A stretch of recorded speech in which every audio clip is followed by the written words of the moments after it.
Hello, good morning, everybody. Welcome to Sunrise. It is this lovely morning. It's 27 degrees centigrade here in Abuja. Glad you can join us. I'm Chamberlain Uso. Good morning and welcome. I'm Kayla Megwa. Lovely weather we're having. Well, it's getting hotter. Is it? Yeah, it's getting hotter, but this is the heat before the cold. So I'm looking forward. I'm looking forward to the cold. That dry?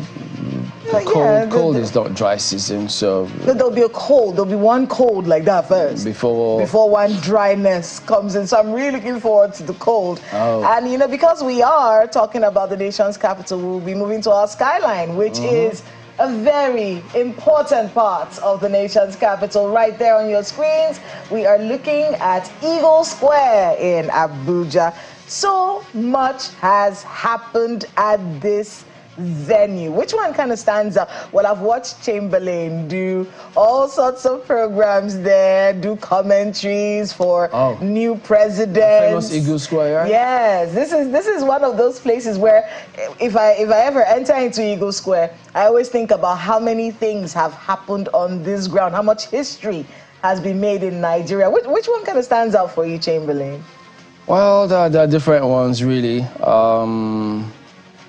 I'm not sure which one comes to mind now, but you know, one thing I just wonder is, do we actually pay a lot of attention to iconic venues or historic sites?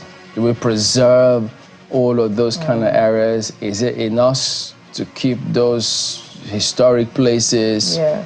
So what kind of importance do we attribute to all of those kind of places? So because I mean, when you say a lot of things that happen here, there's several other iconic places in this country, different parts of this country, really, which is part of what makes a society just, you know, just take different aspects, different things that people can latch onto, and things like that. But I think with Eagle Square, I think in recent past, one of the historic things that happened for me was when President Tinubu was sworn in.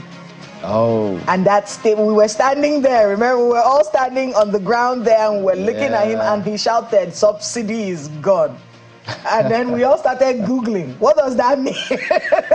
What does that mean? And immediately we started calling people who were selling petrol, and they were telling us, "Oh, we have hiked the price." It's, you know, and that started a series of events that has led to where we are today. Everyone is talking about this increase in the price of petrol yesterday. For Lagosians, they're going to pass the 1,000 mark. They're going to be buying petrol at 1,025. For us here in Abuja, it's 1,060 now. You know, 30 naira more. But you know, they explained to us that this is an up and down situation. It will go up, it will come down. But you know, that's where we are. That's what Eagle Square reminds me of now when I think about it. That iconic statement by the president. Speaking of which, one of the key times, you remember when the former president, Jonathan, was handing over to President Buhari. So it was there in the Eagle Square, and you know, that VIP podium. And while we were there, you could see that, of course, when a new president is coming in, you had to learn the ropes. So former President Obasanjo was there to take President Buhari, just trying to show him things, how to proceed. And President Jonathan was there then. John Kerry, U.S. Secretary of State, was at the back bench. And you know what? You could tell when first President Buhari didn't know who to shake and how to move around. So President Obasanjo was just showing him, no, this way. Okay, come here, this way, that way. You know, and that happened. Then John Kerry was way behind. And you could tell Jonathan, of course, you know the story that preceded all of that. So President Jonathan, when it got to time to go behind where John Kerry was, it was palpable. The body language between himself and John Kerry. But John Kerry, a diplomat of several, so he was, you know, they know how to mask a lot of things. Do you know what happened? What happened? And Jonathan just passed. He didn't shake him. But cameras were too far. Nobody could actually see that. But if you were close, you would notice it. And everyone else would see that. I was right there. And I said, OMG. Oh boy, you know, there's several parts of that story. I know. If you want to do that, go to website. You see me narrate all of those stories. Of course, I had to keep you there. I had to take you there. That's where you see all the gist. Amazing skyline, smack in the middle of the 3 Am zone. So much history in that place. Maybe we should do a documentary about Eagle Square and the things that have happened there over the years. Well, I've watched that documentary. You never know. You never know, really. But not to worry. We'll just be back in a moment, so stay on with us.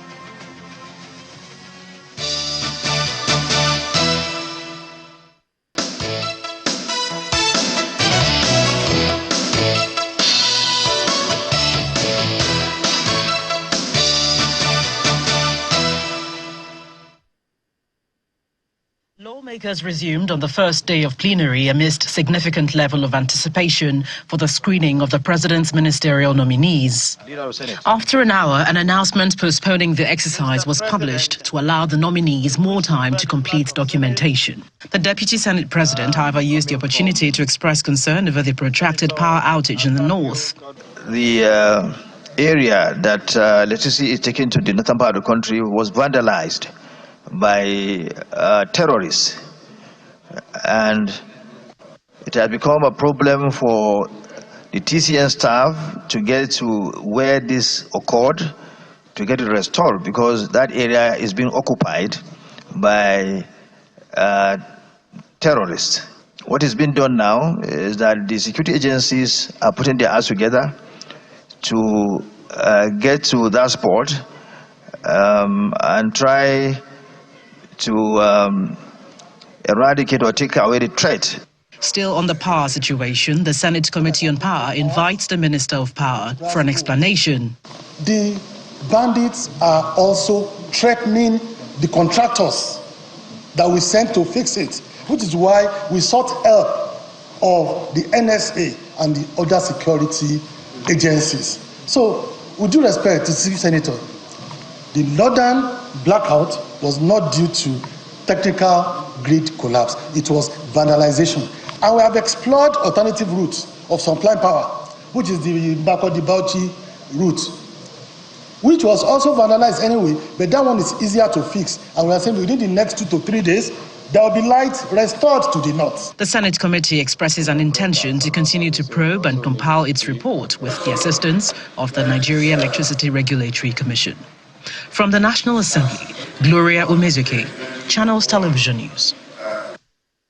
All right, so these are some of the issues we're going to highlight this morning. The challenge with the power sector, the collapse, I think they say within 72 hours. So let's see. We've got Mr. Prince Olukore here with us. He's in the energy sector policy analyst expert. Good morning. Thank you for coming on today. Good morning, and thank you for having me. Well, you've been in this for a while, this particular sector. So from what the minister has said, how do you, when you listen to the explanation that the minister gave, because many were looking to see, so first, they don't understand why this happened in the first place, because they thought we should have seen this coming. So for you, are you surprised? I'm not surprised. I'm rather worried. This is the 8th grid collapse this year. Nobody has been sacked. No investigative panel to find out why these incessant grid collapses. But then, these infrastructures are located in communities. If they're located in communities, vandalism is a crime.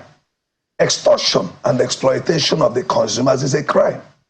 Section 204 to Section 224 of the Electricity Act 2023 is on penalties and offenses.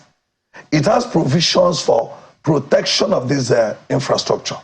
There's a punishment for vandalism. There's a punishment for meter theft. There's a punishment for anyone that is seen selling electrical infrastructure that is vandalized. How are they implemented? What is the position of the Power Ministry on this? What is the relationship between the Ministry of Power and the local government councils? What is the relationship between TCN and the local government councils and state government? What is the relationship between Nigerian Electricity Regulatory Commission and the state governments and local government councils? Why am I asking these questions? The local government council chairmen are the chief security officers of the local government councils. And under the local government councils, you have the communities, community leaders there. Now, if there is no synergy between the community leaders, the local government council, TCN, NEC, and Ministry of Power, or even the state ministries of power, you can't see peace and you can't see secured infrastructure. And this has been the problem with the sector. And we've been saying it all the while. Why will NEC, for instance, move from Abuja to Kano with 44 local government areas? You lodge in a 5-star hotel at the state capital and move into the hotel hall in the morning and say you've done enlightenment and you leave. How is it sustained? How do you take this campaign or this effort to the local government councils where these infrastructures are located? It becomes a problem. But the fundamental issue here is the need for justice, the need to check corruption in the system, the need to bring in transparency and accountability in the system, the need to ensure that substandard materials are not used for installation purposes, the need to know that it is people with competency certificates that carry out electrical installations. For instance, Nigerian Electricity Management Services Act of 2015, NEMSA Act 2015, in section 6M, says it is a crime for anybody without NEMSA competency certificate to carry out electrical installation. But today, the people that carry out installations are people without the competency certificates.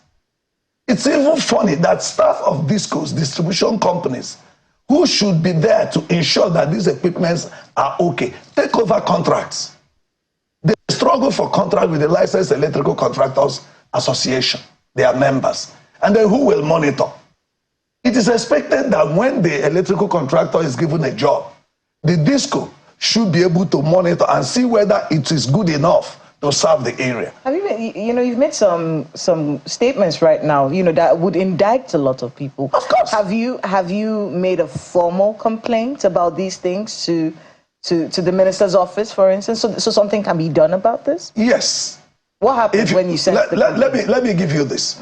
When the Senate Committee on Power held public hearing on tariff increase, I was there. I made a presentation, and I asked the minister. He was present. I asked, who handles consumer issues in the ministry? How do Nigerians contribute to what the Ministry of Power is doing? Because Section 14(2)(c) of the Constitution says participation of the people in their government shall be ensured. And if the participation of the people should be ensured, these people are the consumers. Under the Ministry of Power today, you have a department on transmission, you have on generation, you have on distribution, none for consumer protection. And Section 119 of the Electricity Act 2023 is on consumer protection and licensee performance standards. How do this come into this issue of grid collapse and problems we are talking about? Take, for instance, the metering policy in the sector. I had asked the minister, I had even written a letter to him. Even when they had the African Energy Marketplace, I raised the issue there. He called up a director and said they should work with me. Since then, I think sometime in April or May, till now, we had one meeting and nothing has come forth since then. But let me tell you this. We need to tell ourselves the truth. As a Christian, the Bible says, thou shalt know the truth, and the truth shall set you free. The level of extortion from consumers in the sector, the level of lack of transparency and accountability cannot encourage communities to protect infrastructures. What do I mean by that? In 2018, Nigerian Electricity Regulatory Commission came up with a policy, meter access provider. Under that policy, when a consumer pays for meter, he's supposed to recover his money through energy credit. The question now is, among the 11 distribution companies, how many consumers paid for meter under meter access provider?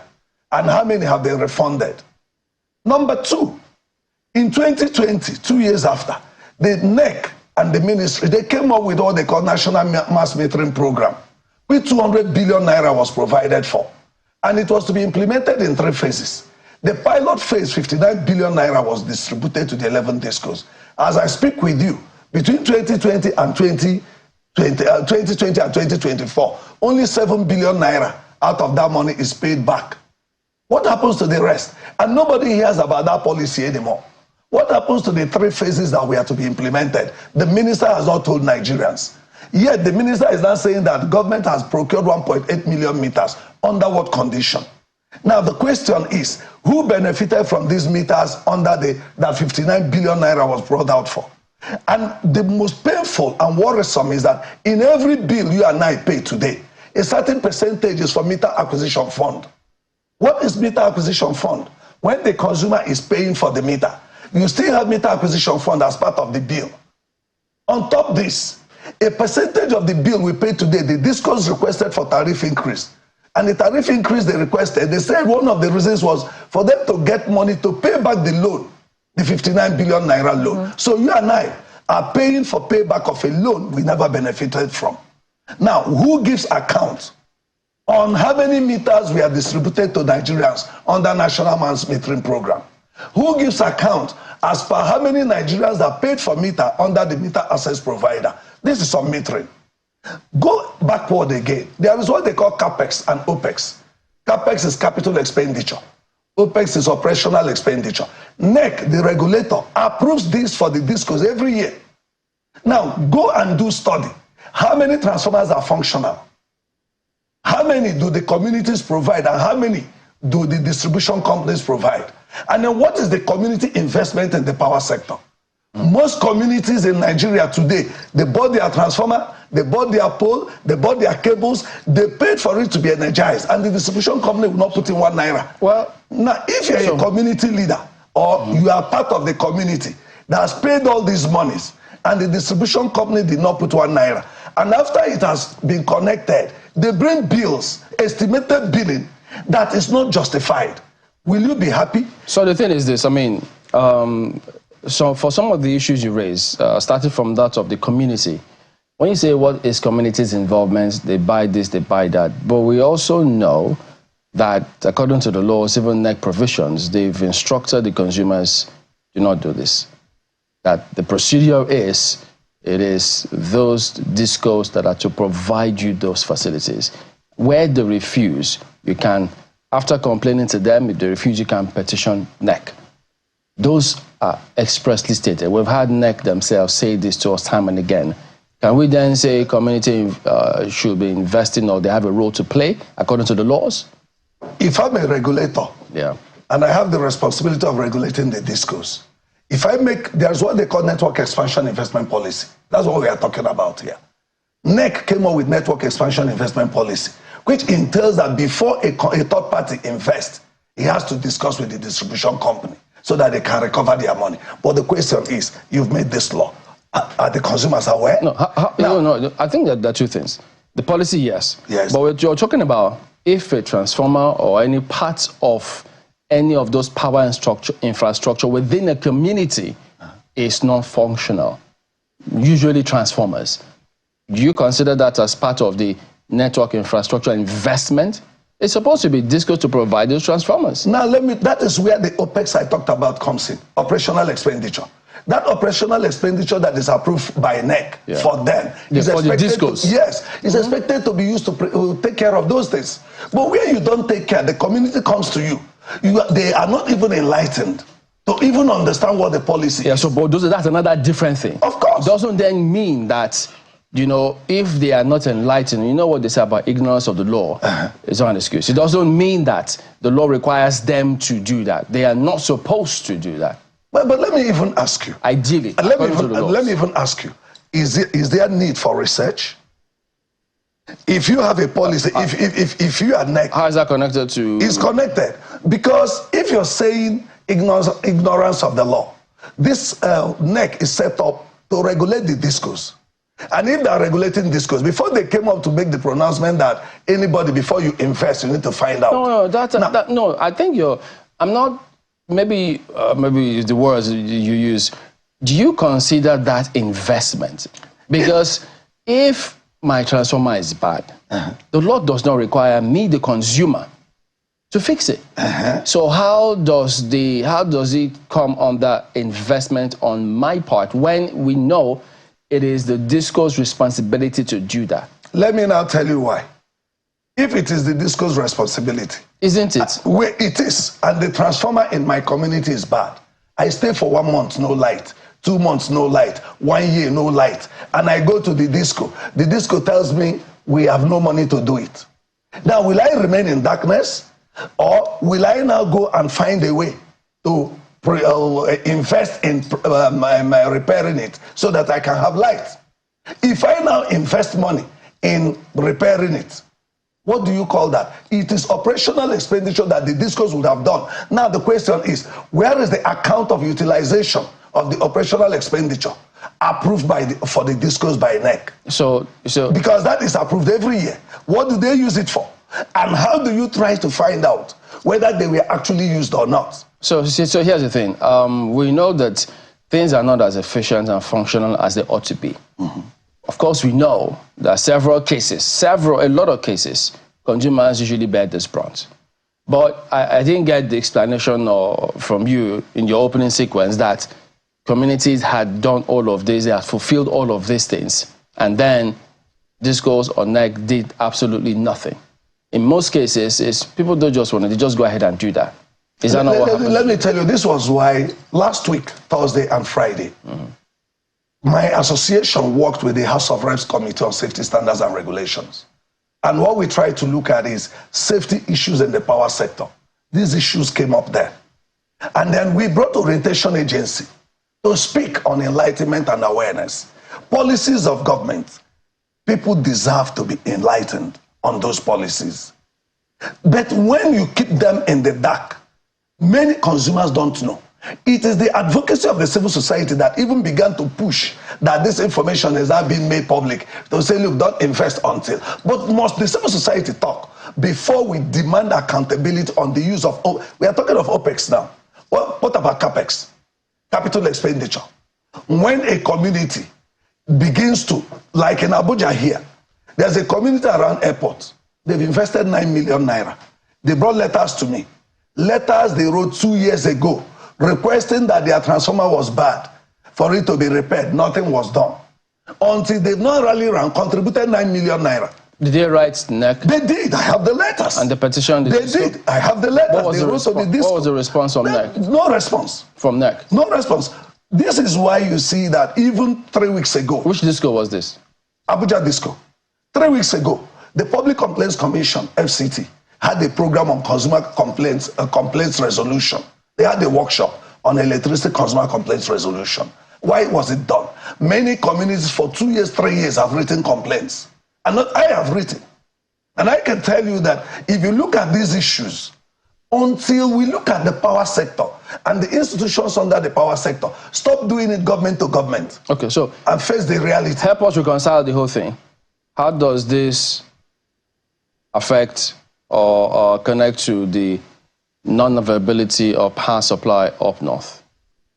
Let me tell you, quality of supply depends on quality of materials, quality of capacity of the installers, quality, in fact, monitoring, effective monitoring. I tell you now, some transformers are connected to the grid at the weekends without adequate supervision. Why? Well, they invite Licensed Electrical Contractors Association. Let them talk to you. Invite Association of Rural Electrification Contractors. They were all at the conference last week. Now, ask SON, ask Customs. How do substandard materials find their way into Nigerian markets? You could hear the minister say transformer blew up. How did it blow up? Rural Electrification Agency, the transformers they provide, what is the quality?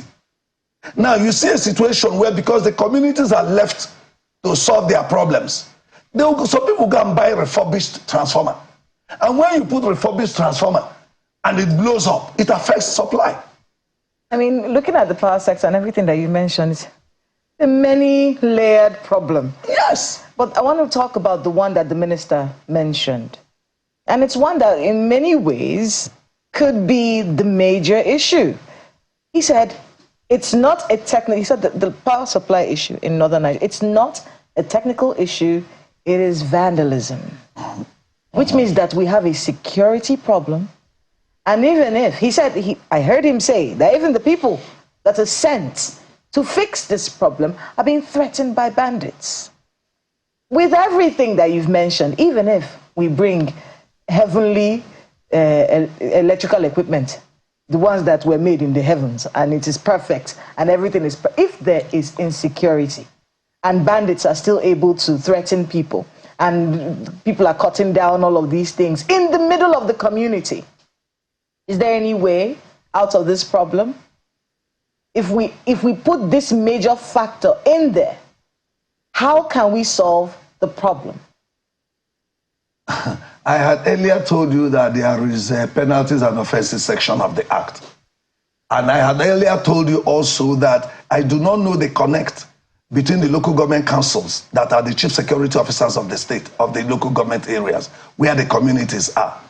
And there's a disconnect between them and the power sector institutions. Are you absolutely sure about that? Because many of them will be talking about all the sorts of empowerment programs that they've done in the, community. Last week, town hall meetings, my sister, flyers, all the things that they've been doing. The buy-in of those communities. Are you saying that the ministry and the power sector in itself is acting in isolation, not in collaboration with local authorities? We have always requested for the demand side engagement in the power sector. You don't engage World Bank and GIZ and engage USAID and engage European Union. And anytime power discussion comes, it's all about government. For crying out loud, they are there to serve the people. We are at the demand side of this sector. Last Friday, the Association of Local Governments of Nigeria, their president was represented, and he made it clear that the local government councils are not aware of whatever is happening in the sector. No engagement with them. That there is need for engagement with them. And all I was trying to explain to you people before was that where you perpetrate injustice, extortion, and violation of consumer rights, the community people cannot align with you. And it's because you don't want to address those issues. That's why you tend to leave them and think you can just do it the way you want. If we must address this, there has to be synergy, and there has to be justice and fair play. How do the communities, if World Bank put in 1 billion naira into the power sector today, it will be all over media. Is that why there's vandalism? It's not why. I'm not justifying vandalism. But what I'm telling you is that if the sections against vandalism are implemented and enforced, if they are complied with and enforced, it will be reduced. Who buys those things they vandalize? In the Act, there is provision. If they catch anybody selling what is vandalized, the person is in trouble. If they catch you vandalizing, what is the program of the local government council to assist the Ministry of Power address this?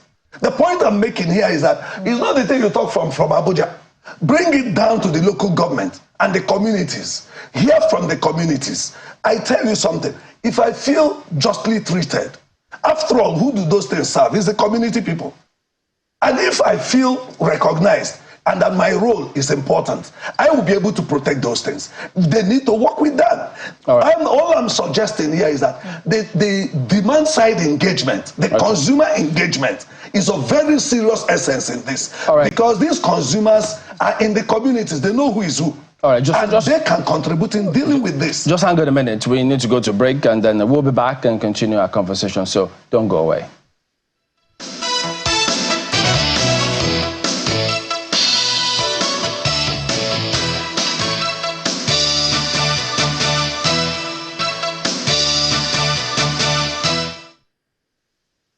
Welcome back to Sunrise 80. Well, part of what we did tell you was going to be happening today. We're keeping our eyes on the Senate.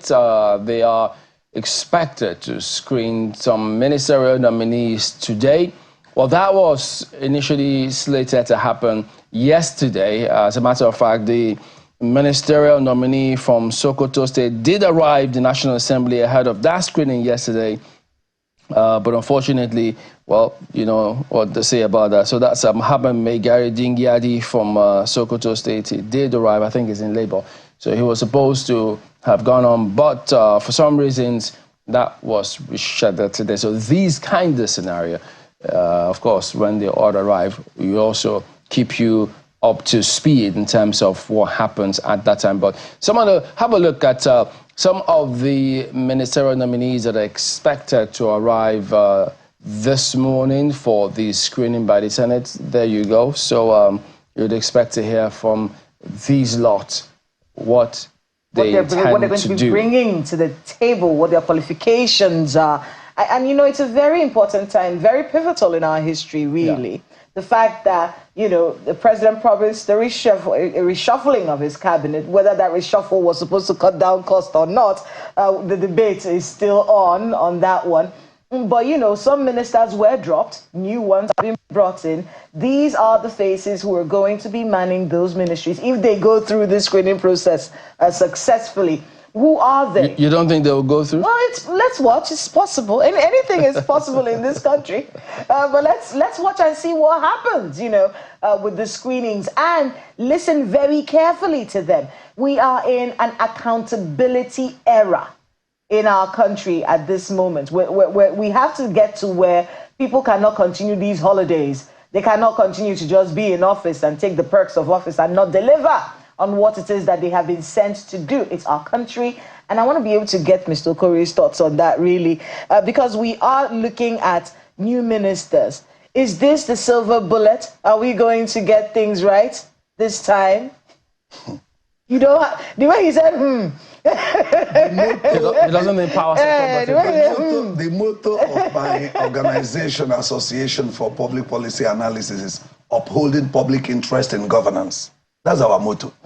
I expect, we have written the essay to the president on policy matters, Bala Mohammed, requesting her to let us have performance report on the ministers, because when they were sworn in, they said there will be evaluation. You know, they need to really meet certain targets. How many ministers were able to meet their targets, and what were the targets? So what she has said, what we've heard from her office, is that the changes that you're seeing is as a result of her report. I don't but know, you still want the report. You want the hard copy for yourself. No, there must be criteria for evaluating their performance. There has to be performance benchmark given to them. So if there is none, the new people coming, it's just like what we are saying here. Nigeria, public enterprises were being looted and mismanaged. Rather than identify the cost and punish the people that did it and let these industries continue, we shifted to privatization, thinking it will solve the problem. Now we are in trouble. The privatization, is it delivering? When we are talking about privatizing the oil sector, what we are saying is let's review the privatization of the power sector and see the successes and failures to know whether that of oil can be done. That hasn't been done. Oil is being handled the way it's being handled. Few people took subsidy. Their names we don't know. The power sector, owners of the distribution companies, we don't know till date. Who own the 11 discos? We don't know the name of their owners and how they are. So you don't know the name of the board members? I don't know.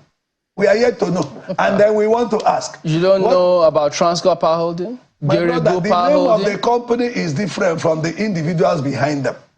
Because if you look at what is happening. So wait. How does the name of the individuals that own them affect the operations in terms of efficiency? How it affects it is that we are in Nigeria, where we know that rather than follow the things the way it should be, the powers behind make it. Why is the discourse behaving as if they're above the law?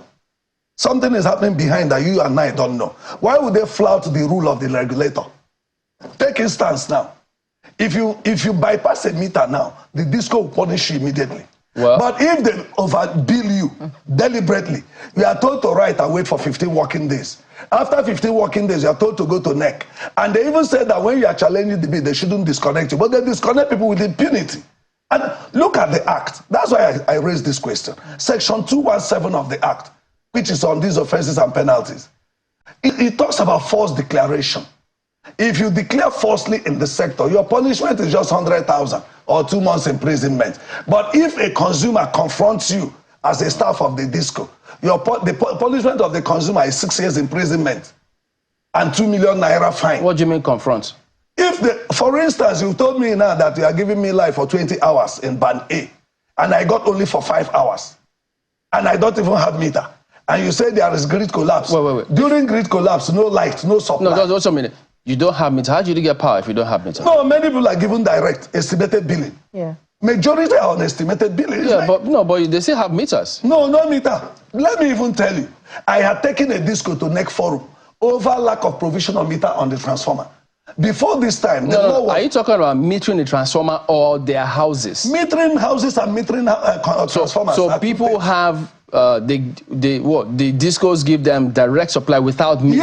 Yes, millions of Nigerians. I just told you before. Bills every month. Why is it that the national go and ask in your state? How many persons in your state benefited from the national mass metering program? 1 million meters that we are paid for with 59 billion. How many got it? Then why are the discos comfortable with direct connection rather than giving meters? And because even in cases where they give meters, it's still estimated billing. No. Not, no. Well, I've had meters. How? I had meter. Okay, so maybe, you didn't fight my case as a consumer. You didn't bring it to my knowledge. We have had meter, and it was still not prepaid meter, the old meter at the time. And it was still estimated billing. And of course, it was a big issue. My brother, what is happening in this sector is too much. Let me tell you, my community in Imo, they told us we had to pay 5.8 million. We are owing. I challenged them to bring proof. No meter on the transformer. Of course, the whole community, nobody had a meter, the prepaid meter. No meter on the transformer. Now provide proof on how you arrived at 5.8 million. They couldn't provide proof. And then you saw that, but the real thing then under the Electricity Top Power Reform Act of 2005 is that before you are given estimation, the meter on the transformer should be read to know the quantity of consumption and use it to calculate an amount per kilowatt hour to give you your bill. But they were just sitting down and sitting out bills. So the thing is this, people are not entirely helpless. I know a community, and they also made me know, in Lagos, in Lekki, an estate in Lagos, the disco had said that they were supposed to be on band A. But I think they put them either in B or C. But they were charging them as though they were in A.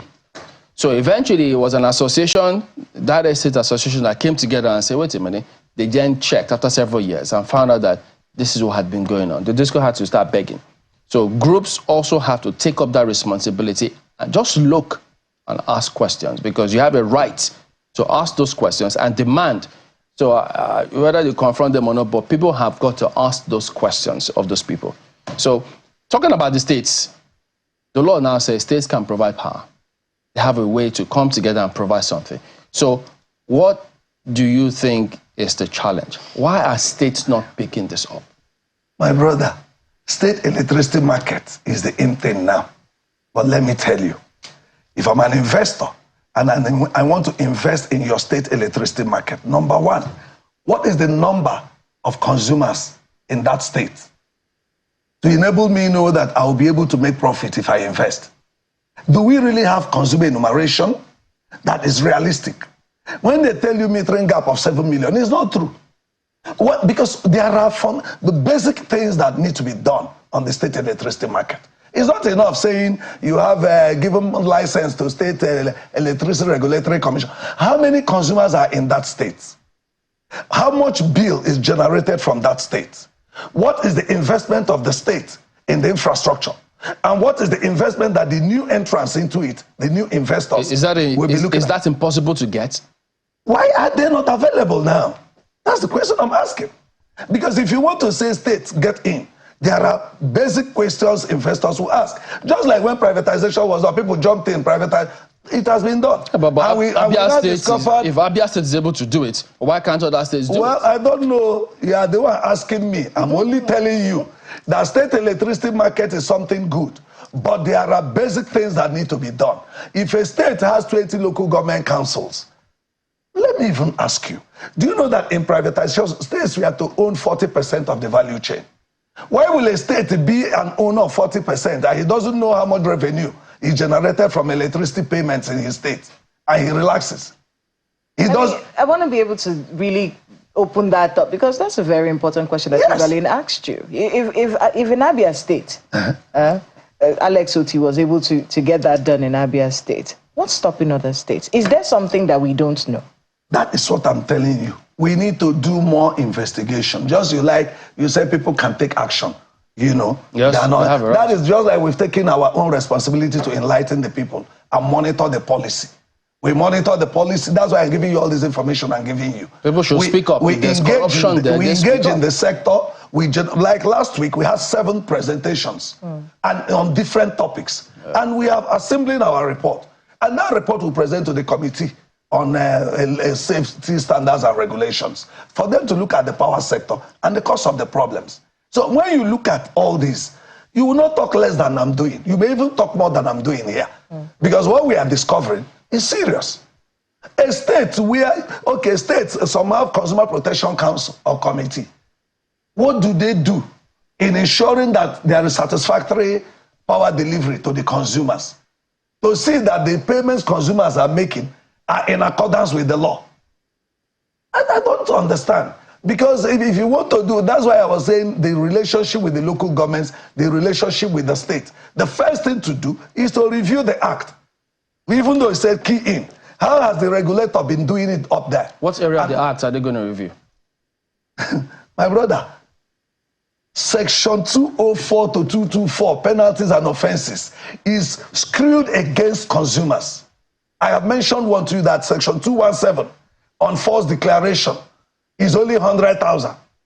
False declaration of power supply by the discos? Yes, if a disco tells you now that you're on 20-hour supply and he gives you 5 hours and he wants you to pay and see if he gave you for 24 hours or 20 hours, is it not false declaration? So if, now the punishment for that is only 100,000 or 2 months in prison. Assuming that happens, shouldn't we, because even if you review the law, NERC has to have the capacity to verify what they say they have outputted to consumers.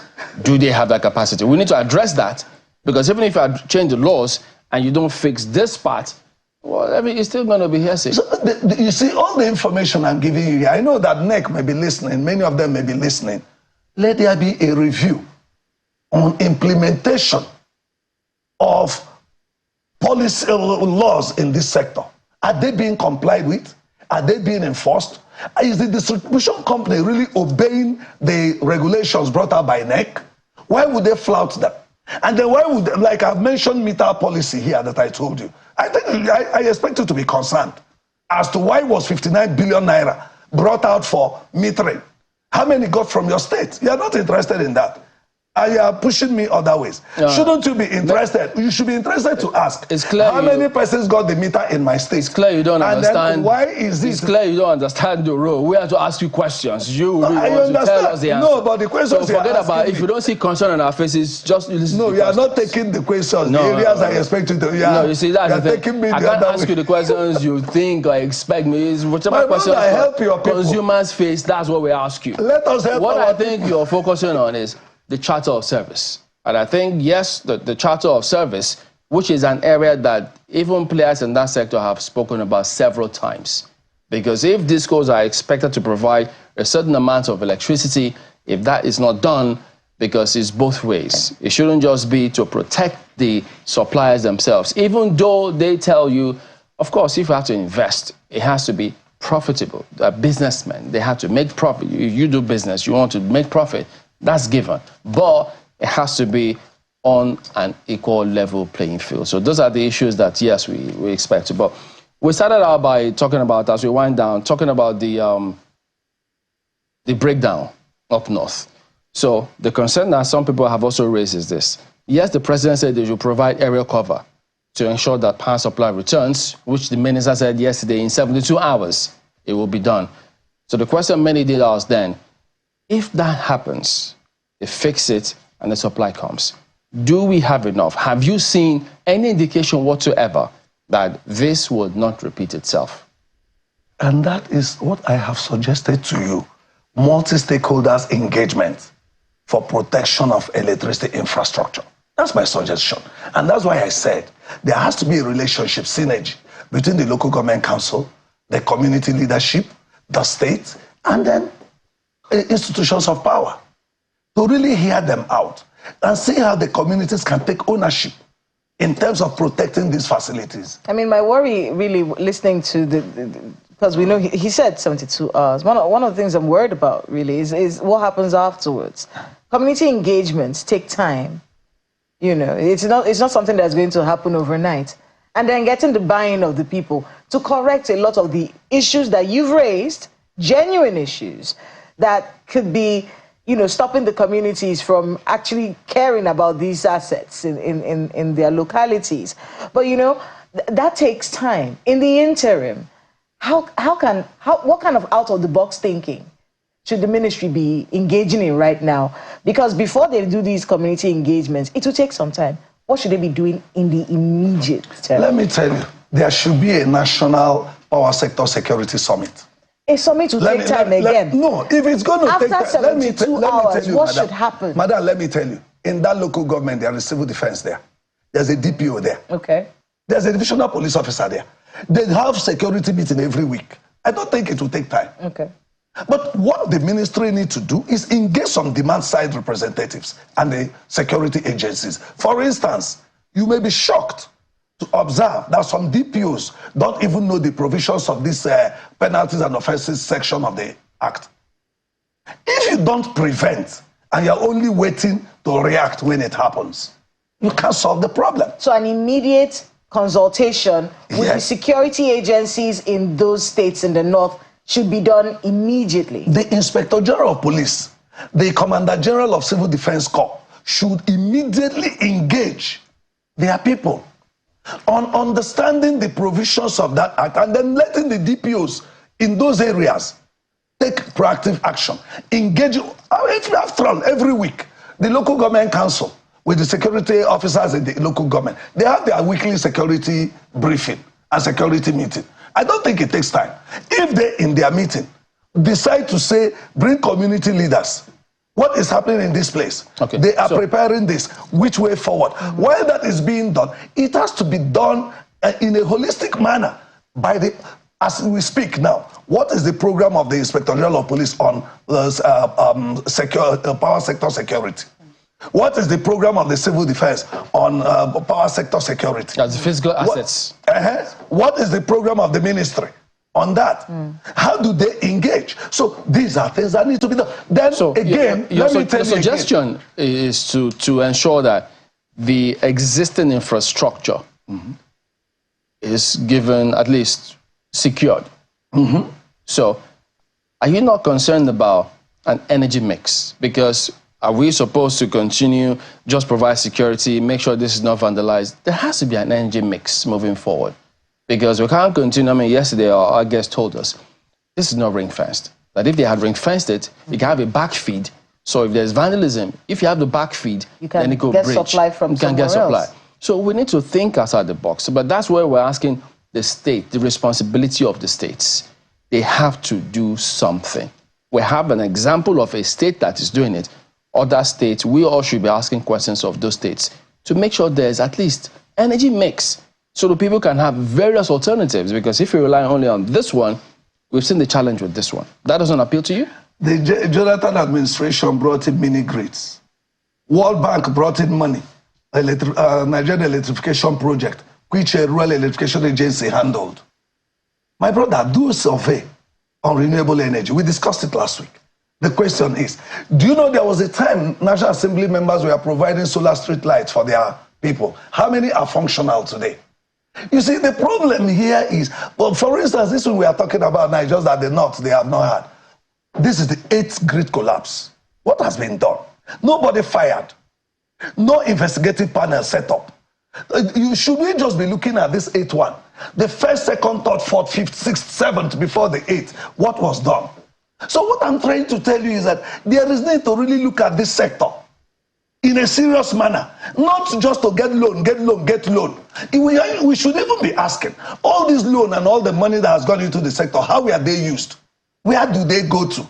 Before you know, somebody will tell you the equipment has been old, it was put there since long time ago, so that money will be brought to buy new one. But the ones that are there are being vandalized and destroyed. What is the program of the police? What is the program of the civil defense? What is the program of the SSS? Then how are the communities involved? What is the role of the demand side? The consumers that pay these bills, how comfortable are they? Is it just, my brother, democracy is about the people.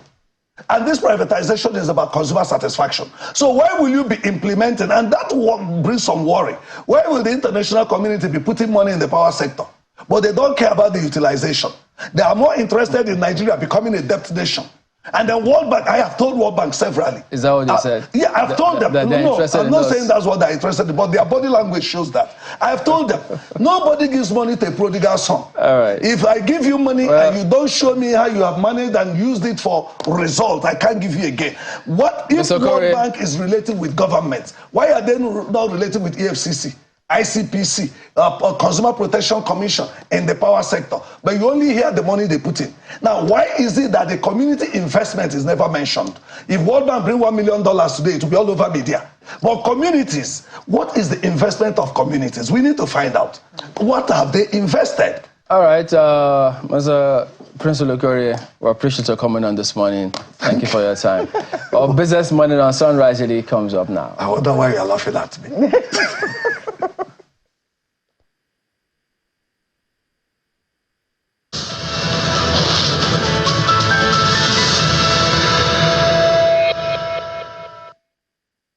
Well, hello, welcome to the show. Well, trading in October is winding down fast and it's looking quite positive right there. If you're looking at the month of October, we've had quite an impressive run there for the weekly closes. So let's get to the stories that set your agenda now. See, oil prices, they stabilized today on industry data showing a surprise drop in U.S. crude and gasoline inventories following two previous sessions of losses on the prospect of hostilities easing in the Middle East. And we see Brent crude futures that gained about 21 cents to $71.33 a barrel. The U.S. grade, US WTI crude futures, that rose about 22 cents to about $67.43 a barrel, up 0.3%. So we're seeing the recovery from Tuesday continuing. We see stockpiles from the U.S. Fell last week, according to market sources. Crude stocks dipped by about 573,000 barrels. And the week ended October 25th, and it shows that gasoline inventories lost about 282,000 barrels, and distillate stocks fell by 1.46 million barrels. So we see that propping up the price of oil from the big drop from the previous week and on Monday. So we'll see this recovery continuing there in the oil market. Let's get a check on what's happening with FX. We see foreign exchange markets started on an active note as participants sought for funds to fulfill their obligations. Towards the end of the trading session, we see the CBN intervened, and for the NFM window, we see it closed at 1,630 naira to the dollar, up 2.41%. On the flip side, for the NAFEX window, saw a weakening there, 1,661 naira, that was a close. Meanwhile, the World Bank has advised the Central Bank of Nigeria to stop holding foreign exchange auctions to control currency. That's the currency rates. Instead, the World Bank suggests the CBN should stick to a flexible exchange rate system by creating clear and open rules for handling foreign exchange. All right, let's go to the Bank of Industry now. Has opened its application portal for the federal government's 75 billion naira intervention fund dedicated to micro, small, and medium enterprises. This announcement was made at a joint press conference by the bank and the National Association of Small-Scale Industries in Abuja. NASI's national president, Mr. Solomon Vongfer, describes the intervention fund as a beacon of hope for countless businesses struggling to access credit. Meanwhile, BOI representative, Mrs. Amina Mohammed, explains that the fund is designed to reach 75 million MSMEs, offering 1 million naira loans at 9% interest rates over 3 years with no collateral required. The billionaire investor and entrepreneur Mr. Tony Elumelu joined a host of global business leaders at the 8th edition of the Future Investment Initiative in Riyadh, Saudi Arabia, to discuss some of the world's pressing concerns, including high cost of living, sustainability, and artificial intelligence. Speaking with Channel Television's international correspondent, Mayowa Adeoke, Mr. Elumelu, who has been advocating for Africa's power sector, shared his insights on the opportunities and challenges with Africa's growing population that's posing not just for the continent, but for the world. Take a listen.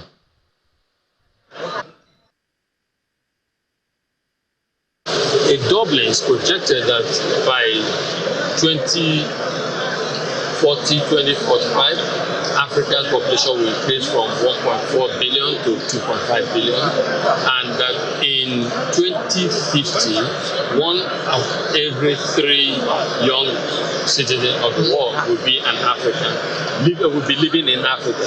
What that tells me is, as a businessman and an investor, massive investment, massive opportunities, huge market in Africa, place to invest.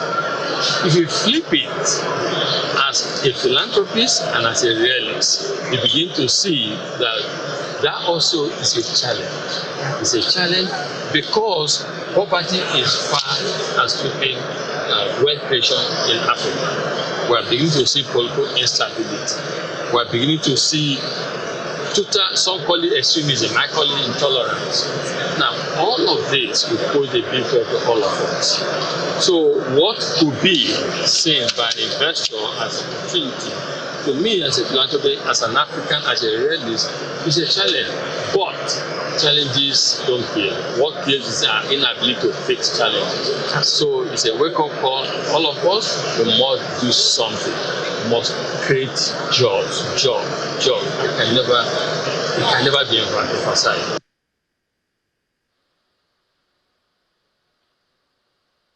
All right, now to our first conversation. Experts say family businesses are the backbone of many economies, accounting for a significant portion of global GDP. However, ensuring their longevity and success across generations is a complex challenge. Well, join us to unpack this is Oyinko Akinyoshoye is the Chief Operating Officer, My Family, My Business. Joining me via Zoom. Great to have you on the show. Thank you for having me. So what would you say are the key factors, influencing family business continuity and multi-generational wealth? Because right now we're seeing, economies are struggling right now with high cost of living, inflation, depreciating currency, in these parts. How are you seeing that? So, yeah, the main issue is really governance structures. So and by governance structures, I mean the rules, the processes, the framework behind how the business is run. What are the structures that are in place to make sure that the business maintains accountability and transparency? Those in many cases are not lacking. So there's a desire to pass on wealth, but there's no real structure in place for helping to pass on wealth. So in a governance structure, for example, you have a family constitution, which lays out your family values and beliefs. You have a family council, you have recurring family meetings. And in order to do that, in order to pass on wealth, there needs to be a clear understanding on how this is to be passed on. What is the succession plan? That many times is lacking. So to answer your question, I think that governance structure is what is key to make sure that things move on. Looking at, the governance structure, but with all the, economic headwinds at this point, how hard is it getting, passing on wealth in this kind of economy? I don't think it's a function of the amount. It's a function of the process. So whether I pass on 100 naira or I pass on 5 naira, it's still the same. Have you planned for it? Do you have a will? What do you hope to pass on to your next generation? I think that's the question we should be asking ourselves. It's less about what you have, and it's more about the processes you've put in place to pass on what you do have. And how do you think family businesses can balance tradition and innovation to actually stay competitive? I saw a report recently from I believe it was Money Point, talking about how these family businesses are doing so well and contributing to growth and the GDP of most of the economies that they operate in. So in many cases, it's like almost sometimes a competition between the old and the new, but that's not what it is. It's understanding and respecting that each generation has something to bring. So the old generation has tradition, has values, has culture, and with it comes honesty, accountability, and trust from the public and credibility. That's on one side. And then the other side for the next gen is innovation, the ability to adapt to new markets, take advantage of economic trends or technological advancements. And I think it's a matter of each party respecting one another and being able to marry both to understand that to have a real multi-generational company, there needs to be a multi-generational workforce. And that's really important in the times that we're in now, to balance both. And, talking about the times that we're in now, do you think it's okay for the new generation to say, you know what, let's do away completely with what, our predecessors were doing before, and let's just carry on with what's trending right now? Oh, no. Because they have laid the foundations for us. They have, once again, culture is so important. Values are so important. That basic foundation is so important. In fact, that is what a lot of consumers and customers look at when they look at family businesses, is that sense of trust. Because you can identify with a family business. You have a family as well. So in many cases, it endears you to them. It makes you look at them as though it were yours. So family businesses have actually an advantage over non-family businesses. And if we're able to see that advantage and use it to its best ability, I think that we can win. Now, how do you think, some of these businesses can protect their brands from becoming dinosaurs? By dinosaurs, you mean? Yeah, just, being old, in the business. Okay, so I think the main thing here is being nimble, having a nimble structure. Is the way you've structured your business, is it able to adapt to the changes? So technology is constantly changing. For example, AI. How is your business responding to the changes in these times? AI is a big thing now. Have you looked at how to include it into your business processes? And, there are other things that are going on in the world. Climate change is a big thing. How are you responding to that? What are the new market trends within the country, within the continent, and outside the continent that may or may not affect your business? I think that's understanding that innovation is key to making sure that the business remains sustainable is the way to go. You did, mention governance structures before, but let's look at how, family councils and trusts, the role they play in ensuring long-term success for the business. So a family council stands as an overarching board to make sure that the family values and the family constitution is properly followed. So it's really just like another business within the family. What you want to do is make sure that this trust stands in a way such that it can be the pillar for the business and make sure that going forward whether there's conflict, whether there's a challenge in the business environment, whatever it is, the business is able to stand through that. Now you did, talk about it's not what's passed on, but the process and the structure set, in passing on wealth. But how do you think family businesses can manage conflict and maintain harmony across generations? Because you have instances where there's still structure in who gets what, but there's still disharmony. So the basic is talk, communication. We sometimes take our family members for granted, but talking through it helps a lot. And also, when you are not unable to reach a mutual agreement, it is important to invite a mediator, whether it's someone that you know or an outside organization, to come in and step in to help bridge the gap. There's nothing to be ashamed of when it comes to asking for help. I think that's really important. And also outsourcing whatever role that may be contentious. So if you realize that there's a business function that another non-family member can play, it may be a good time to hire someone else outside the family. Now, talking about hiring someone else, we keep talking about succession plan, because we've seen most businesses fail because they're not able to, get who's going to take on the reins of responsibilities, next. So what strategies can family businesses employ, to, help mitigate that risk and also foster entrepreneurial spirits, for the business? I think one thing is to diversification, encouraging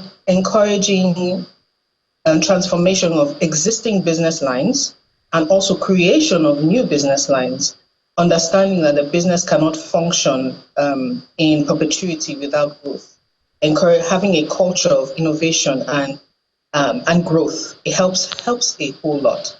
When people know that my ideas will be heard, they may not be implemented immediately, but they will be heard. And many times, if they're not implemented, there's a good business case for it. I think it's really important to establish that culture of innovation, of growth, of adaptability, of fluidity, and having a workforce that is able to bring new ideas and new ways of doing things can help with that. And what kind of policies do you think we can, see from the government to help, keep these family businesses, going in the foreseeable future? I think one way would be not even just loans, more support for family businesses, because right now family businesses add about 50% to the GDP. They account for about 50% of our GDP. I think encouraging family values, encouraging a specific way of raising people. We need to go back to our roots and look for our traditions and our values and build each person individually and encourage businesses, encourage business in families, maybe even have a campaign of sorts. I think that will help a lot. All right, we'll definitely keep tracking to see how much these family business, keep adding to our GDP. Thank you so much, Oyiko Kinyoshoye is the Chief Operating Officer, My Family, My Business. Thank you for sharing your morning with us. Thank you for having me. All right, so it's still earnings season right here and all over the world, but I'll be analyzing results from Nestle, Seplat, and Transcorp PLC. That's our next discussion. Just stay with us.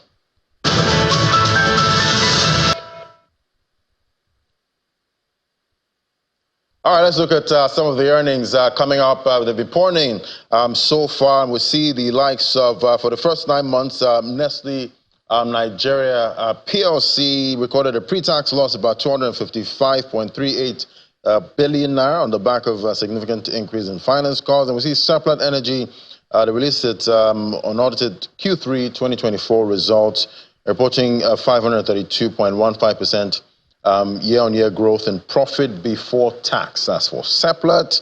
Then for Transcorp PLC, we see the 352% year-on-year growth in profit before tax. That rose about 34.566 billion naira. Well, joining us to analyze now, we have Mukhtar Mohammed, the CEO, Finance with Mukhtar, joining me via Zoom. Great to have you on the show. Thank you, Lani. Always a pleasure to be on your program. So we see the results are pouring right now. Looking at Nestle, what is the performance, telling us about doing business in the consumer goods sector?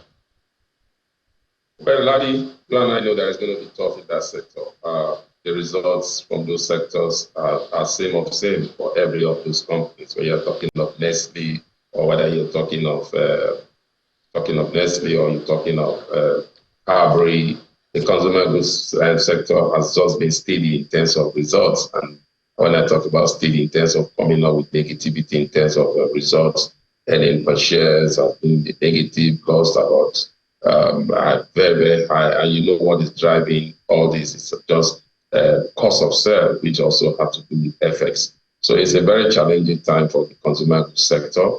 If you look at profitability, the profitability is still there. That's a good thing. So it's just the cost of sale, and this is largely driven because of the FX volatility. And hopefully, very soon, begin to see some stability in the FX space, and also we'll begin to see them coming out of the wood, especially in terms of shareholders from most of them are in the negative, and so it's impacting on their businesses. And that's why you are seeing the big cut in terms of cost of sale. And then the FX challenges are still there. So it's not just the ordinary Nigerians that are suffering from government policies. You can say that the conglomerate also are suffering. Right, and how are you seeing, this impact as investor sentiment, towards the stock? What are you seeing, in the short term, following this result for Nestle? Well, on the short term, for Nestle and any consumer goods, you expect negativity. I mean, you expect investors to look for safety. But a lot of investors depend on their perception and depend on their investment group. Some investors will still be looking at that space as regard long-term future. And some investors are dreaming of owning some of those stocks. So when they are down, they are still buying a bunch of them. So I think it all depends on the investor group. But in the short term, market response are negative. You don't expect that to change because, again, when you look at the quality of equity in the market and the price going bad those that are losing, you really want to know that you really want to look for the qualities of good stocks that are still doing well and they are not losing, and they are not bleeding like some of these conglomerates. So Definitely in the short term, I think negative, but in the long term, like I keep saying, that profit is still there. It's just that cost of sale and this largely driven by this FX volatility. Hopefully, as we stabilize, as we drive that to a stable point, and we see it come down relatively, then we can begin to see profitability in some of this equity. But like I said, it's a long-term process. For the short term, it's not looking good. Right, and we keep talking about FX losses. When we're looking at these results, and it almost seems like if the naira strengthens, right now, it's going to save us a lot of headache when it comes to the price of PMS, when it comes to most of the inflation that we see now, and the results from most of these companies. What do you think we should be doing in the short term to actually really strengthen the naira? Ladi, it's becoming like a broken record when we keep saying to strengthen the naira, you need to also take a bite of your revenue. You need to also look at government expenditure. For me, I think the government seems to say one thing in one hand and do another thing. And one of those things we still saying it. We keep saying is the removal of tariff from household consumables. Up to this moment, we've not seen that come to the light, to start seeing the light of the day. Also, we thought that the crude oil, naira to crude sale, will see a reduction in terms of volatility and also a reduction in terms of demand for FX, since from the data I got from CBN said that 40% of our FX pressure is driven by importation of refined petroleum products. But we are not seeing that there. If you listen to Dangote yesterday, even the marketers, the NNPC, the marketers, the major marketers also, and also the independent marketer, nobody seems to want to take a refined petroleum product from Dangote. And so the pressure is still on the naira.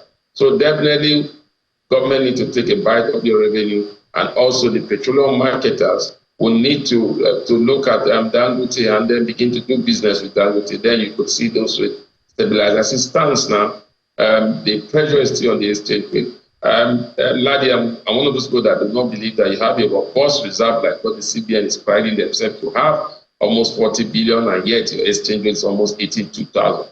And I keep saying the challenge is not from that autonomous foreign exchange market. It's from the retail and the guy that the SME that need about $1,000, the one that needs $500. There's so much pressure on that retail, and liquidity in that retail angle is squeezed, and the CBN is not intervening in that angle like we expect them to. The only time you see them intervene now, by the time we see the naira almost hitting 2,000, you see them rushing liquidity to the liquidity change. So I think they must come up with their strategy and make sure that you don't just keep money in the bank and then you are priding yourself to build a robust reserve, and yet your naira is suffering a lot of battle in the market.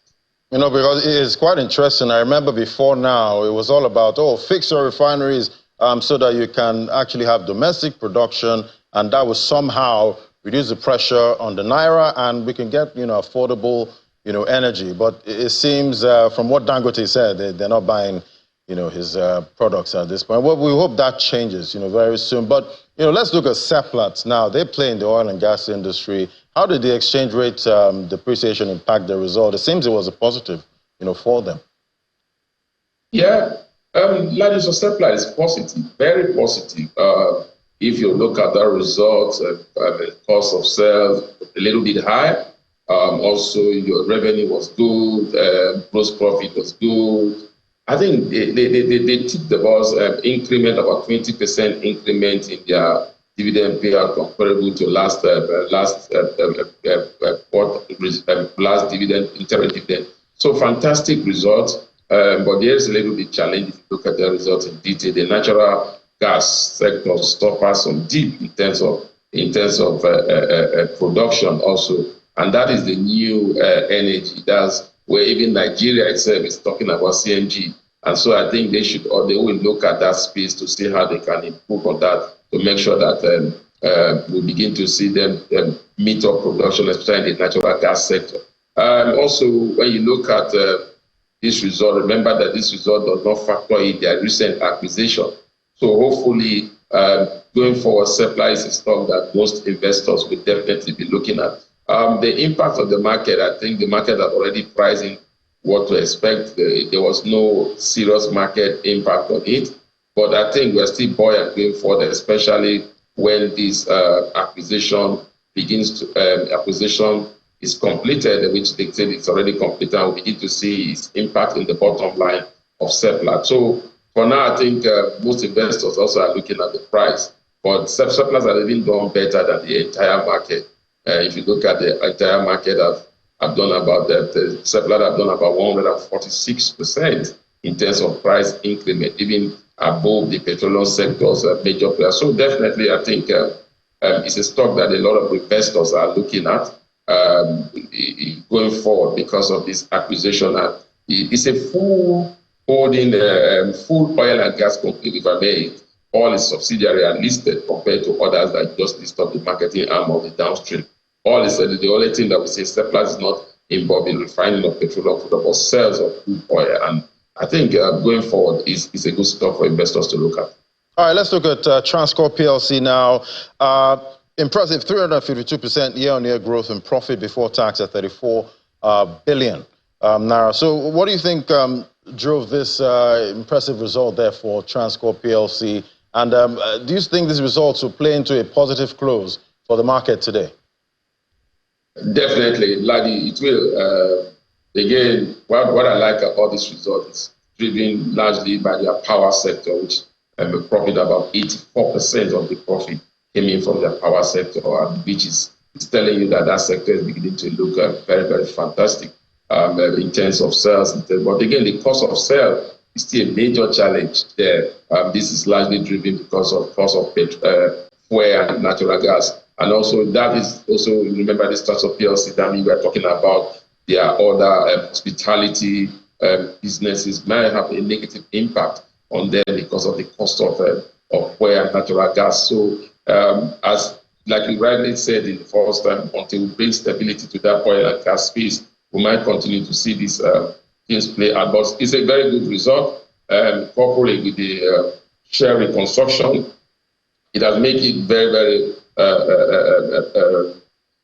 in terms of earning per share. Earning per share is huge, and so that means investors who are investing there will be thinking of getting large dividend payout. But again, don't forget that this is a stock also that it has grown in terms of leans and bounds last year about 666%. So definitely we are not surprised at what we are seeing. But like I said, what I like about the result is also because of that growth that is coming from the energy sector. And also what I like about the result also is also the shareholders fund also increased by 34%. It shows that it's a strong, very liquid stock. So once you begin to build shareholders through retained earnings and also through profits, and then you see a company that have a lot to offer. All right. So much to unpack there, definitely, Mukhtar. But we'll see how the market reacts to most of these results that are out now. It's Mukhtar Mohammed, CEO, Finance with Mukhtar. Thank you so much. Thank you for having me, Dad. All right, so the market is open now. We'll see how it closes today. Maybe we might get some kind of snap. That's for the losses we're seeing this week. Thank you so much for watching. I'm Ladi Williams. I hand things over now to the Sunrise Daily team.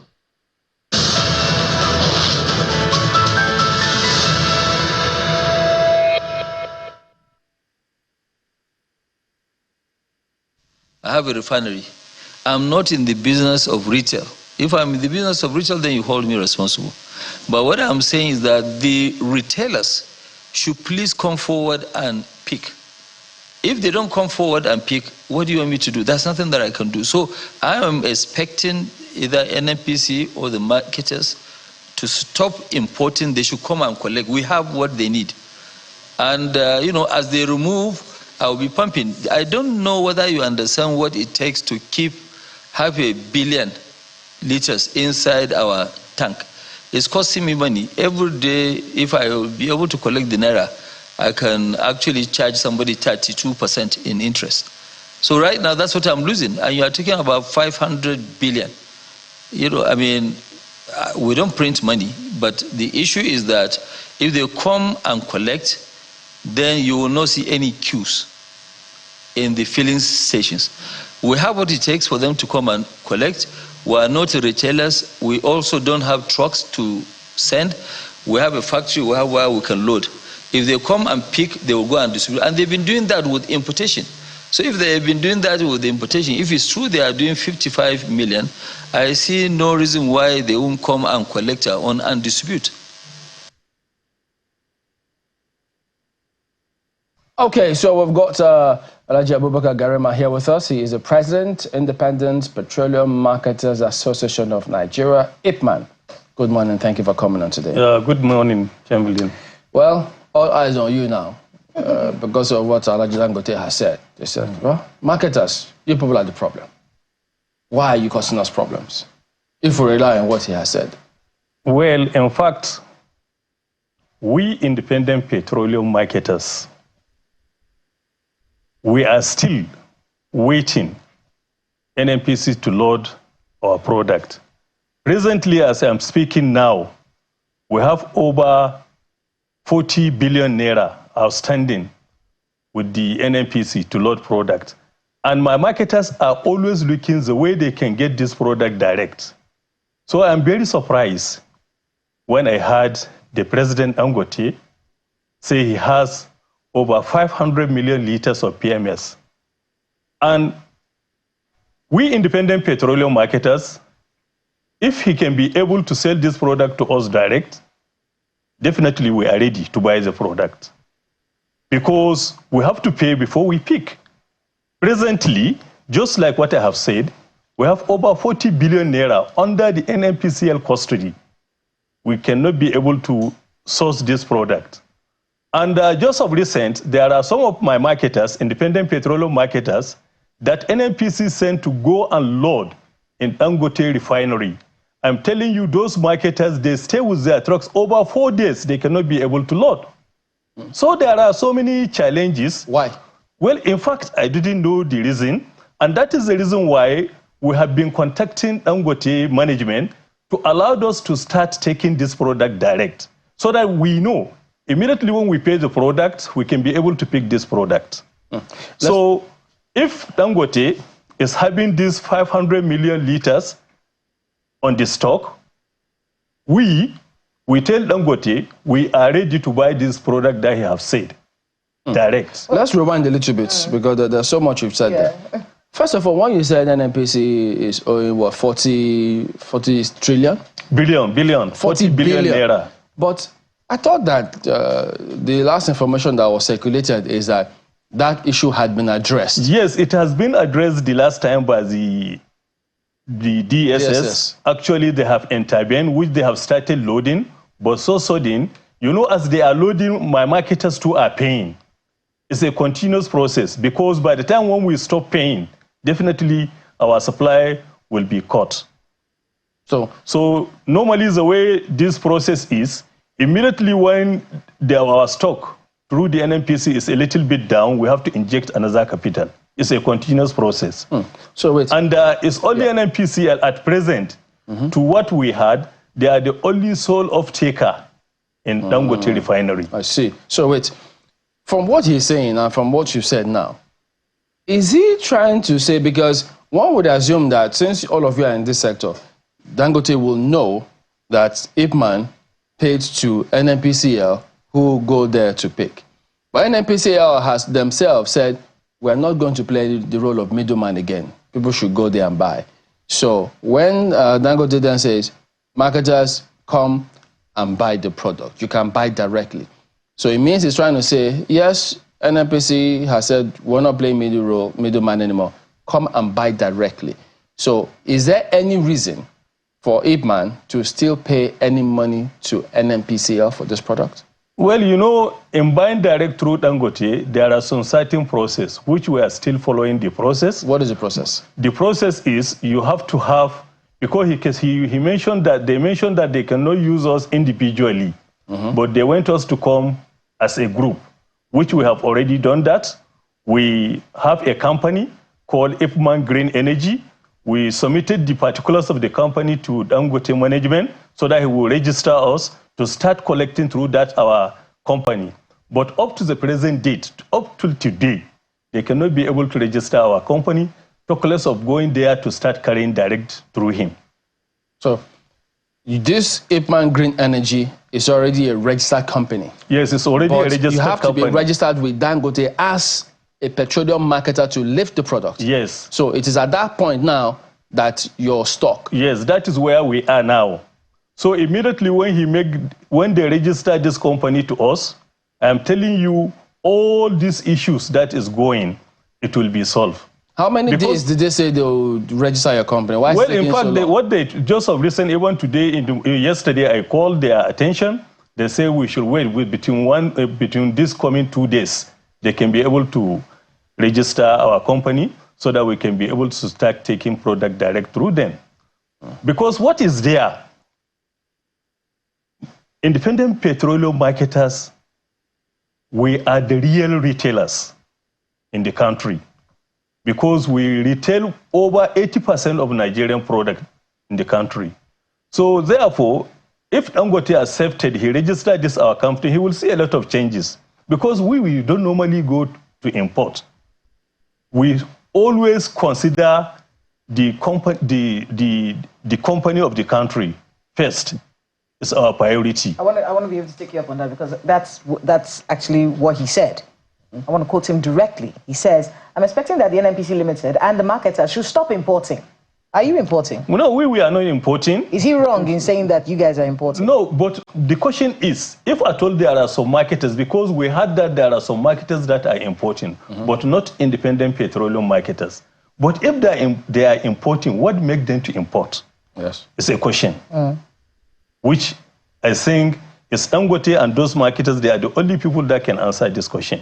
No, but they are marketers. What are your thoughts? Why would someone be importing when he's as there? a marketer, you know, normally there are some factors that we normally use to consider, which will make us to go and source the product. One, in terms of price. If maybe outside price is cheaper than what Dangote is selling, definitely as a marketer, since they are looking for profit, I know they have to go outside and import. Is there outside price that's cheaper than Dangote right now? Let me finish. Then secondly, if the source of supply, there is delay in supply, that one too will make marketers to go outside and purchase, whether they will get a quicker supply.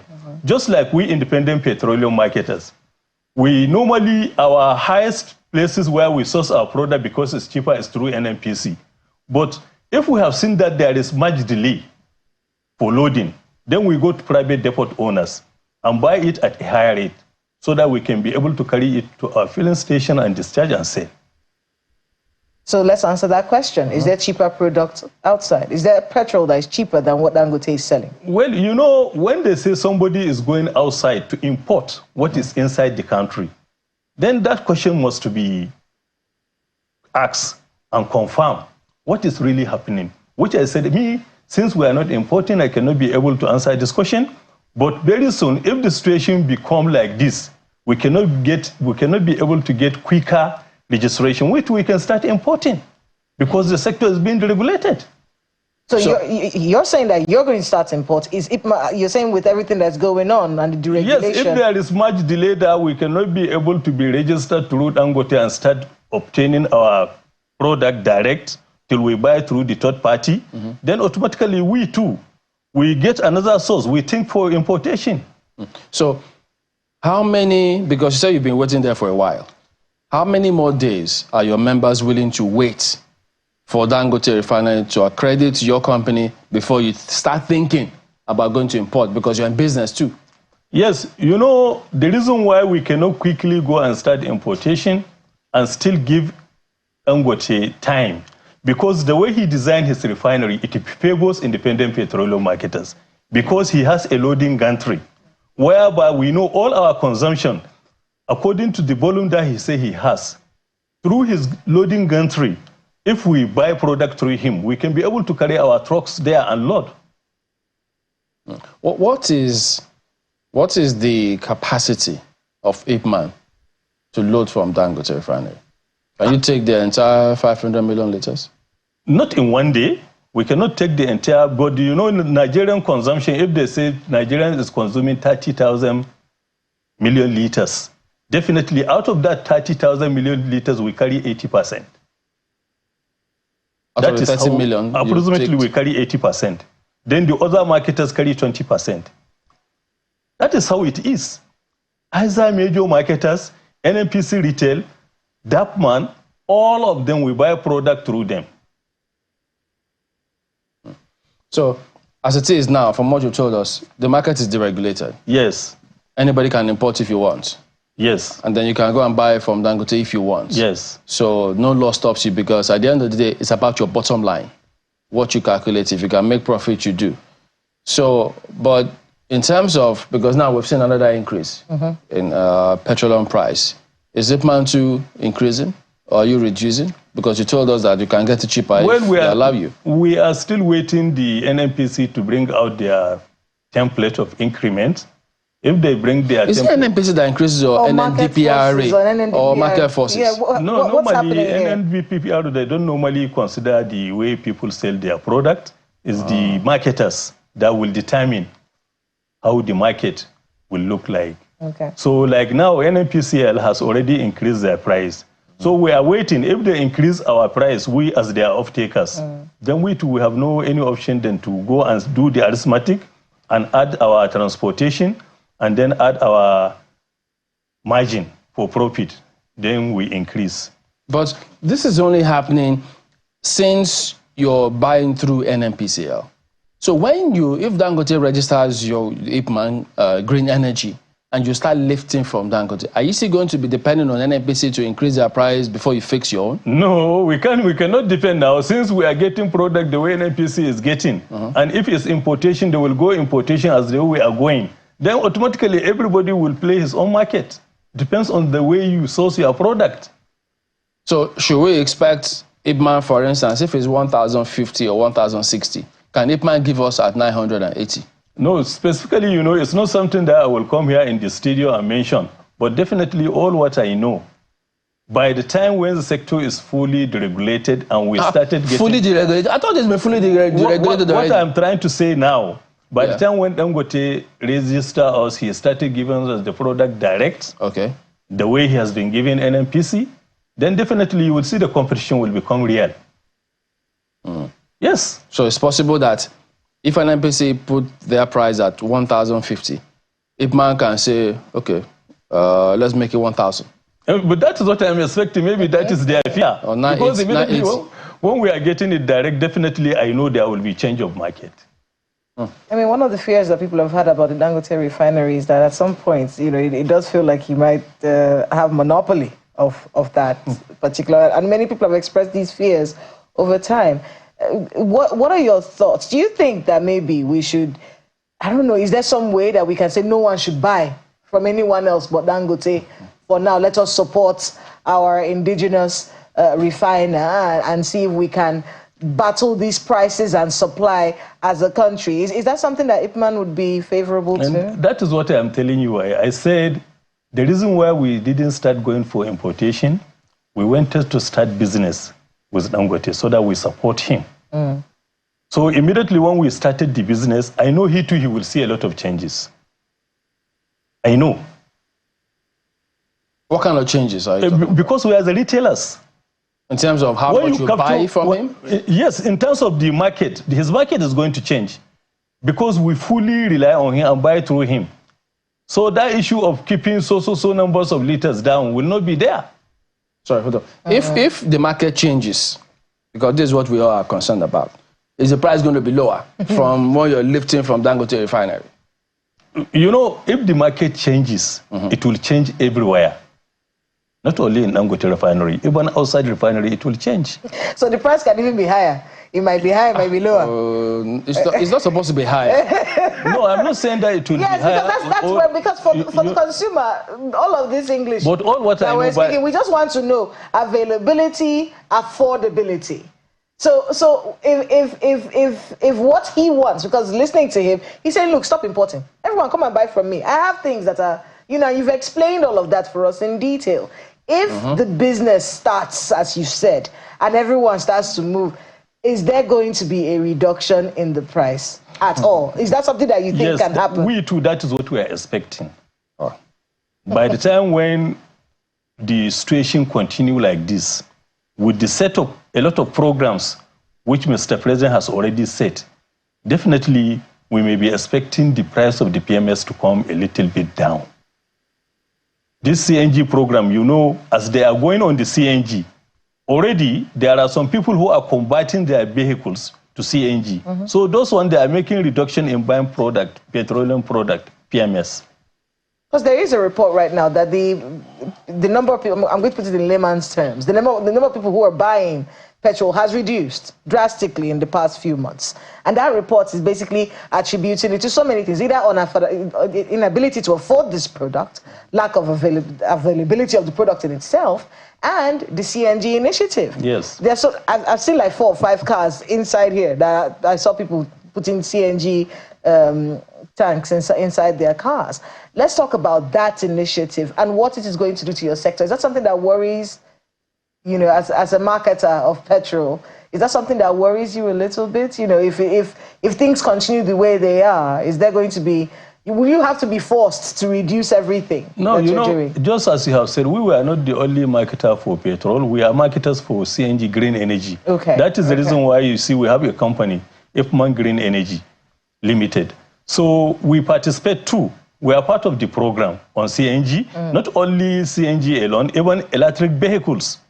So all those things, when they come, we insert them inside our filling station. We have been campaigning about it. Where are they charging? And where are you charging the vehicles? You have stations that charge electric vehicles? Yes, we have filling station. In the filling station, we can be able to create our charger. Are there some in Abuja? No, very soon it will come. Okay, so it hasn't started Because, you know, even yet. in Abuja, there is no CNG, but now you have started seeing it. So you said with the green energy company that you're doing, you're selling CNG as well. Yeah. Talk to us a bit about how that market is going. Is it increasing? Are there a lot of people? No, every day there is increment in terms of market. The more people convert their vehicle to CNG, the more market.